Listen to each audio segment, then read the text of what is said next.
The bell for the last period hadn't even finished ringing when the whispers began. They slithered down the polished marble corridors of Silverwood Academy, clinging to the scent of expensive perfume and new leather satchels. "Did you hear? About Aris and Alara?" The words were never spoken to their faces, of course. That wasn't how things were done here.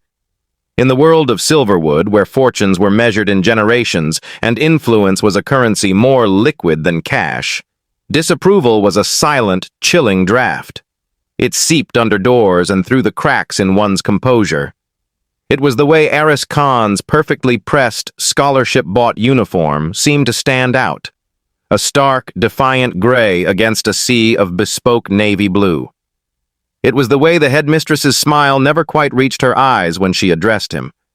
And it was the way Alara Thorne's parents, when they finally deigned to notice, looked through him as if he were a smudge on the pristine window of their daughter's future. Aris didn't belong at Silverwood, not by their metrics.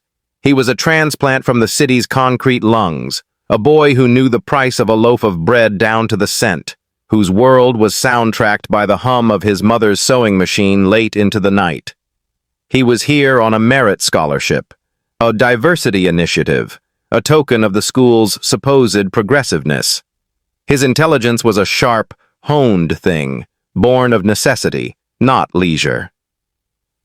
Alara, on the other hand, was Silverwood incarnate. Heiress to the Thorne fortune, her life was a curated exhibit of elegance and expectation. She moved with a grace that spoke of ballet lessons from age 3, and her laughter was a sound that seemed to make the ancient oak trees on the grounds lean in to listen. They were a collision of two planets from different solar systems, a recipe for social disaster. And yet, they collided not with destruction, but with creation. It began in the library, that great, silent cathedral of knowledge. He was buried in a physics text, solving problems to quiet the anxiety about tuition for next term. She was supposedly researching a paper on Baroque art, but was secretly sketching in the margins of her notebook. Her pen ran dry.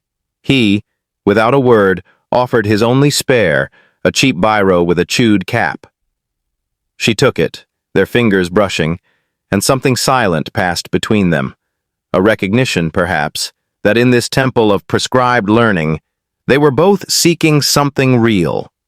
Their conversation started with borrowed pens and quiet debates over philosophy, then grew into late-night texts about constellations and dreams. He showed her a city she'd only ever seen from behind tinted car windows, the vibrant chaos of the night market, the hidden street art in forgotten alleys, the simple, profound warmth of his mother's flat, filled with the smell of spices and unconditional love. She showed him the quiet magic of her world, the hidden grove on her family's estate where the ancient willows wept, the weight and wonder of a first-edition Keats, the silent language of a garden at dusk. They weren't a poor boy and a rich girl. They were Aris and Alara, two lonely souls who had found a universe in each other. But such a universe was a threat to the established order. Alara's parents, Victoria and Alistair Thorne, discovered it not with a shout, but with a quiet, glacial fury. A bank statement, a charge for 2 coffees at a place no Thorne should frequent. A photograph, snapped by a concerned classmate, of them walking home, their hands almost touching. The response was not a melodramatic scene, but a series of perfectly executed, devastating maneuvers. For Aris, it was the review of his scholarship, suddenly hinging on not just academic performance, but character alignment with school values. It was the subtle sabotage of his part-time job at the school's IT lab, budget cuts, leading to his dismissal. It was a donation, large and anonymous, to the community center where his mother worked, with a gentle suggestion about his son's distracting liaisons.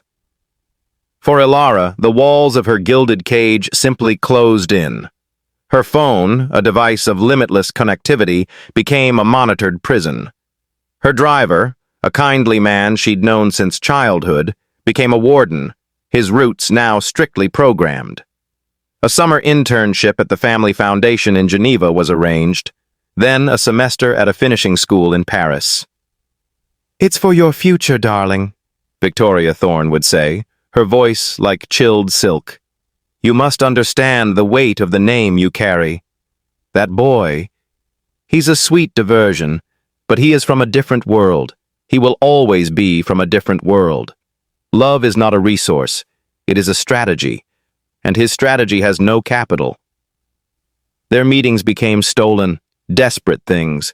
Brief glances across crowded rooms, notes passed like contraband, a single heart-wrenching meeting in the rainy grove where he kissed her tears and she whispered, "I don't know how to fight this." And for a while it seemed the fight was over. The pressure was a hydraulic press, designed to separate not with a blunt force, but with an inexorable, crushing weight. Eris, seeing the shadows under his mother's eyes, the fear that his hard-won chance was slipping away, made the most painful calculation of his life. He pulled away. He stopped waiting for her after class. He left her messages unanswered. He let the world believe he had been put in his place. The triumph in the eyes of Silverwood's elite was cold and complete. Love, it seemed, was no match for the quiet, brutal machinery of money and social sanction. Elara was sent to Geneva. The photos on social media were pristine.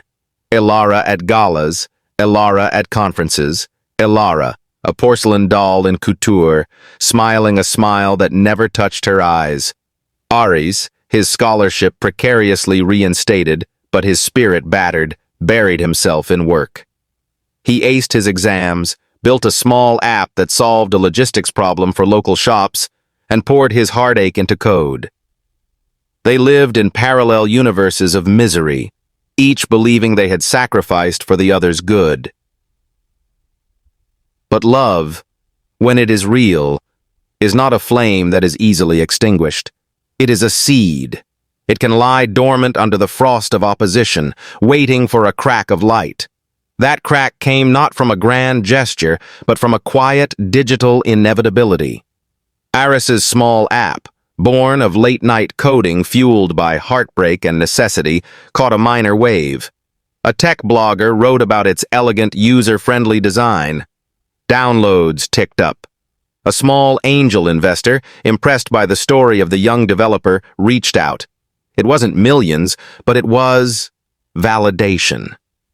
It was capital, however modest, that he had built himself. Meanwhile, in Geneva, Elara was playing the long game. She was the perfect heiress, absorbing everything about the family business, the networks, the leverage points. But she was no longer the naive girl. She was a student of power, and she learned its language fluently. During a board meeting, she casually mentioned a rising startup in the EdTech space with a fascinating grassroots approach, founded by a young Silverwood alum. She planted seeds. She used her access to study the very mechanisms that had been used to control her. And she waited. The catalyst was the Silverwood Centennial Gala, the event of the season, a mandatory spectacle for the Thorns. Aris was invited, not as a guest, but as a recipient of a new Innovation in Youth Award, a token nod from the school to offset its guilt. The air in the grand ballroom was thick with opulence and artifice. When Aris walked in, he was no longer the boy in the ill-fitting uniform. He stood tall, in a suit bought with his own earnings, his bearing that of someone who had faced the abyss and built his own ladder out. Their eyes met across the crowded room, a jolt of lightning in a sea of candlelight. The years fell away, and the carefully constructed walls of separation trembled. Victoria Thorne, sensing the danger, moved with viper-like speed. She cornered Aris near the terrace, her voice a venomous whisper meant only for him. "I see you've learned to dress the part, a commendable effort. But understand, some stages are not meant for actors. That award is a consolation prize. Leave with your dignity. She is betrothed to Charles Remington. The contracts are being finalized. You will only embarrass yourself and humiliate her further." Aris listened, the old shame and anger rising. But then he looked past her, to where Elara stood, watching. And in her eyes, He didn't see the trapped girl from the rain-soaked grove. He saw a fierce, steady flame. He simply nodded to Victoria and said, loud enough for those nearby to hear, "Thank you for your concern, Mrs. Thorne. My future, thankfully, is no longer yours to curate." He turned to leave, his heart a stone in his chest. But then a sound cut through the murmur of the crowd. It was the sharp, decisive click of Ilara's heels on the marble floor. A path cleared for her as she walked, not to her mother but to the center of the room, to the small podium where the evening's host was about to speak. She took the microphone. The room froze. "Good evening," she said, her voice clear and carrying without a trace of the tremor she felt. "For years, I have been taught that our legacy is our greatest asset, that it must be protected, curated, and defended at all costs. I was taught that love is a variable in a financial equation, to be optimized or eliminated." She looked directly at her parents, their faces masks of horror.